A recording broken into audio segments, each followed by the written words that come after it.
अस्सलाम वालेकुम। तो क्या हाल है गाइस? होप सो कि आप सब ठीक होंगे, खैर आफियत से होंगे। इंशाल्लाह आज की इस वीडियो में हम जानेंगे जीडी पायलट के लिए। जीडी पायलट कौन लोग बनते हैं, जीडी पायलट का आईएसएसबी होता है या नहीं होता, कमर्शियल पायलट के बराबर होता है, उनकी जो पे होती है, प्रमोशन कब होती है, कितनी तालीम होती है, जीडी पायलट के लिए हमें कितना पढ़ना पड़ता है, ये सारा क्राइटेरिया इंशाल्लाह आपको इस वीडियो में मिलेगा। ठीक है, वीडियो शुरू करने से पहले आपसे रिक्वेस्ट है कि अगर आप चैनल पे न्यू है तो काइंडली सब्सक्राइब कर दीजिए, लाइक भी कर दीजिएगा। ठीक है, वीडियो शुरू करने से पहले मैं कुछ आपके साथ इंपॉर्टेंट टिप्स आपके साथ शेयर करता हूँ। वो अगर आपके एलिजिबल हैं तो आप इस पोस्ट में अप्लाई करें। ठीक है, अगर आपके अंदर कोई फॉल्ट वगैरह तो आप ना करें। ठीक है, जो ये 3 पॉइंट्स मैं बता रहा हूँ ये गौर से सुन लें। ठीक है, सबसे पहला पॉइंट है मेडिकल आपने फिट होके जाना है। ठीक है, अगर आपके अंदर कोई ना कोई नी नॉकिंग की प्रॉब्लम है, फ्लैट फीट है या अगर हाइट का इशू है तो आप बिल्कुल जीडी पायलट के लिए अप्लाई ना करें। मुझे पता है आपका ड्रीम है, आपका ख्वाब है, लेकिन अगर आपको वहाँ से ही अनफिट कर दें फिर क्या। इस चीज़ों में कोई कंप्रोमाइज़ नहीं, मेडिकल आपने बिल्कुल अपना फिट करके जाना है। ठीक है, दूसरा पॉइंट जो है, हाइट जितनी आपकी अच्छी होगी, ठीक है, आपको उतना जो है वो तरजीह देंगे। ठीक है, जैसे कि हाइट इसमें मांगी हुई है 5 फुट 4 इंच 6 इंच, तो अगर आपकी 5 फुट 9 इंच हो जाती है या 6 फुट होती है, आपको वो तरजीह देंगे। और साथ साथ दूसरा पॉइंट में ये नहीं है कि हाइट ऊपर आपकी ज़्यादा और आपका जो अंदर से कमज़ोर से हो। ठीक है, और बॉडी कुछ भी ना हो, पर्सनैलिटी भी होनी चाहिए। ठीक है, पर्सनैलिटी भी देखने में बेहतरीन लगे। ठीक है, ये 2 पॉइंट हो गए। तीसरा पॉइंट, आपकी कम्युनिकेशन स्किल, आपकी इंग्लिश स्पीकिंग पावर बहुत ही अच्छी होनी चाहिए। अगर आपकी जितनी इंग्लिश जो है वो स्ट्रॉन्ग होगी, आप उतने ही लगने के आपके ज़्यादा चांस होंगे। तो ये 3 पॉइंट्स अगर आपके अंदर हैं, ठीक है, तो आप इंशाल्लाह इसी बार अप्लाई करें। अगर आपके अंदर ये कोई ना कोई मेडिकल फ़ॉल्ट है, अगर आप के अंदर जो इंग्लिश स्किल की जो है वो कमी है या आपकी इंग्लिश स्ट्रॉन्ग नहीं है, तो आप इसकी तैयारी करें। तैयारी कैसे करनी है, इसी चैनल को आप सब्सक्राइब कर दीजिएगा, आपको सब मिलेगा मोबाइल। तो ये 3 पॉइंट्स आपके साथ मैंने शेयर करने थे। तो बहरहाल अभी अभी तो हम सिर्फ इसकी रैंक, सैलरी, प्रमोशन के बारे में आज की वीडियो में यही देखेंगे, क्योंकि टेस्ट पैटर्न के लिए अलग से वीडियो मैं अपलोड करूंगा। ठीक है, क्या क्या टेस्ट पैटर्न होता है, क्या क्या टिप्स होती हैं, किन टिप्स को फॉलो करके हम एकेडमी टेस्ट या इंटेलिजेंस पोर्शन पास कर सकते हैं। ठीक है, तो सबसे पहले मैं आपको बताता हूँ जो सैलरी होती है। ठीक है, सैलरी कितनी होती है, तो इसकी स्टार्टिंग जो सैलरी बाद आपकी प्रमोशन कब होती है। ठीक है, प्रमोशन आपकी 3 साल बाद होती है। सबसे पहले आप डीडी पायलट बनते हैं, उसके बाद आप फ्लाइंग ऑफिसर बनते हैं, फिर फ्लाइंग लेफ्टिनेंट बनते हैं, फिर आप स्क्वाड्रन लीडर बनते हैं। ठीक है, विंग कमांडर बनते हैं, ग्रुप कैप्टन बनते हैं और वाइस मार्शल तक जाते हैं। इसके बाद कोई भी इससे ऊपर वाली पोस्ट में मोस्टली लोग नहीं जाते। ठीक है, तो यहाँ तक आप प्रमोशन जो होती है आपकी। ठीक है, तो इसका जो यूनिफॉर्म है वो आपको स्क्रीन पे शो हो रहा होगा। तो ये जो है आपका यूनिफॉर्म होगा। ठीक है, फिर हम वर्किंग की तरफ आते हैं कि जीडी पायलट की जो है वो वर्किंग कैसे होती है।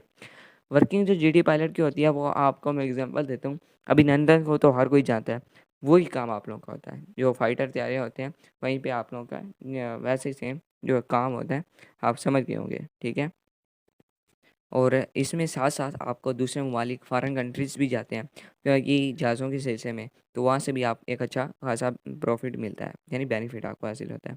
ठीक है, बाहर बैरूनी मुल्क से नए ताल्लुकात मिलते हैं, नए लोगों के साथ आप जब मिलते हैं। ठीक है, तो फैसिलिटी की बात करते हैं, फैसिलिटी हमें इसमें क्या-क्या मिलती है। फैसिलिटी जो होती है वो फ्री मेडिकल आपको मिलता है।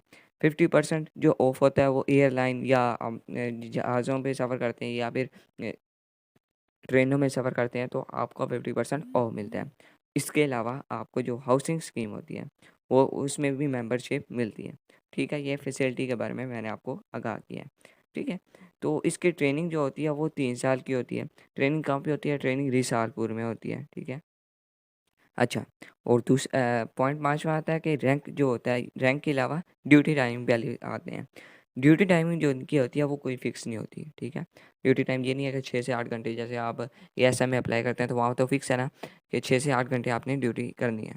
इधर आपका कोई टाइम फ़िक्स नहीं है। ठीक है, और उसके अलावा हम चलते हैं रैंक की तरफ। रैंक कैसे मिलते हैं या रैंक के बारे में तो आपको आगाह कर सकता हूँ, बेसिक बेसिक बीबीएस कितना होता है। तो बीपीएस जो होता है वो इनका होता है 17। ठीक है, 17वां ग्रेड होता है। मैं आपको एग्जांपल देता हूँ, जैसे लेक्चरार आप कहीं लगते हैं कॉलेज में, तो उनका क्या बेसिक पे स्केल होता है 17वां। तो जनरल ड्यूटी पायलट कोई इतनी अच्छी मतलब आसान सी पोस्ट नहीं है कि आप चाहेंगे मेरा आज वैकेंसी आई है तो मैं अप्लाई करके देखता हूँ, लग गया नहीं लगा। इस तरह नहीं होता। इसकी बाकायदा प्रिपरेशन होती है, ठीक है। आप लेक्चरार देखते हैं, आप लेक्चरार बनते हैं, ठीक है। लेक्चरार एम थोड़ी, उसके लिए आपको बुक्स रीडिंग करनी होती है, कम से कम 20 से 21 बुक्स आपको रीड करनी होती है इंटरव्यू के लिए। इसी तरह ये भी 17वां ग्रेड होता है, ठीक है। ये फौज में होता है, ठीक है। तो ये आपके लिए, इसके लिए आपने ये नहीं करना कि बस वैकेंसी अनाउंस हो गया, कोर्स अनाउंस हो गया तो बस अप्लाई कर देते हैं, देखते हैं क्या होता है। इसके लिए आपने बाकायदा जो है प्रिपरेशन करनी है, ठीक है। तो अगर तो आपने मैट्रिक अभी की है तो कोशिश करें अभी से ही प्रिपरेशन शुरू कर दें, ठीक है। वर्बल, नॉन वर्बल की, एकेडमिक पोर्शन की, चीज़ों का कॉन्सेप्ट लें, चीज़ों को रट्टा ना लगाएं, चीज़ों का कॉन्सेप्ट ज़्यादा से ज़्यादा समझें। जितना आपको कॉन्सेप्ट क्लियर होगा उतना आपके जो लगने के ज़्यादा चांसेस होंगे, ठीक है। और लास्ट में मैं आपको बताता चलूँ कि इनका बिल्कुल आईएसएस भी कंडक्ट होता है, क्योंकि ये 17वां ग्रेड कोई आसान सी ग्रेड होता नहीं है, ठीक है। इसके बाद आपने विंग कमांडर भी बनना होता है, ग्रुप कैप्टन बनना होता है। तो इसके लिए आपको स्टडी जो है वो लाजमी करनी होती है। हाँ, स्टडी जो पीरियड होता है वो मैं आपको बता देता हूँ। स्टडी जो है ना, 2 3 से 4 घंटे आपने मार्च करने होते हैं। जो अच्छे कैंडिडेट्स होते हैं, पढ़ने वाले, मेहनत करने वाले, वो 5 से 6 घंटे भी पढ़ सकते हैं, ठीक है। जितना आप स्टडी करेंगे, चीज़ों को नोटिस करेंगे, चीज़ों का कॉन्सेप्ट क्लियर करेंगे, तो आपके लगने के ज़्यादा चांस आपके साथ शेयर किए हैं। तो इंशाल्लाह आप इस वीडियो नेक्स्ट वीडियो में इंशाल्लाह उसका जो जीडी पायलट का टेस्ट पैटर्न होता है, ठीक है, उसको डिस्कस करेंगे। कौन कौन से एकेडमिक पोर्शन को हम कैसे क्लियर कर सकते हैं, या इंटेलिजेंट पोर्शन को, या कैसे हम जो क्राइटेरिया ज्वाइनिंग तक, अप्लाई से ज्वाइनिंग तक क्या क्या क्राइटेरिया जो इसके लिए हम क्वालिफाई कर दें, या प्रिपरेशन कैसे की जाए, वो चैनल पे आपको मिलेगा। टेंशन लेने की चैनल को सब्सक्राइब कर दीजिएगा, आपको सिर्फ वही मवाद मिलेगा, ठीक है, जो आपका जो टेस्ट है, या जो एकेडमिक पोर्शन या इंटेलिजेंट पोर्शन होगा, रिटन टेस्ट है यानी कंप्यूटराइज टेस्ट है, वो ही प्रिपेयर करवाया जाएगा, ठीक है। तो टेंशन लेने की ज़रूरत नहीं है, सब मिलेगा मवाद। कोई ऑनलाइन क्लासेस नहीं होंगी, मैं ये नहीं कहूँगा आप मेरे व्हाट्सएप पे आ जाएं, ठीक है, वहाँ पे आपको सब मवाद मिलेगा, ऐसा बिल्कुल नहीं है, ठीक है। आपको चैनल पे मिलेगा। चैनल में सिर्फ आपको मैं गारंटी के साथ कहता हूँ, वही मवाद जो आप प्रिपेयर करेंगे चैनल पे, वही टेस्ट में आएगा, ठीक है। तो इंशाल्लाह फिर मिलते हैं।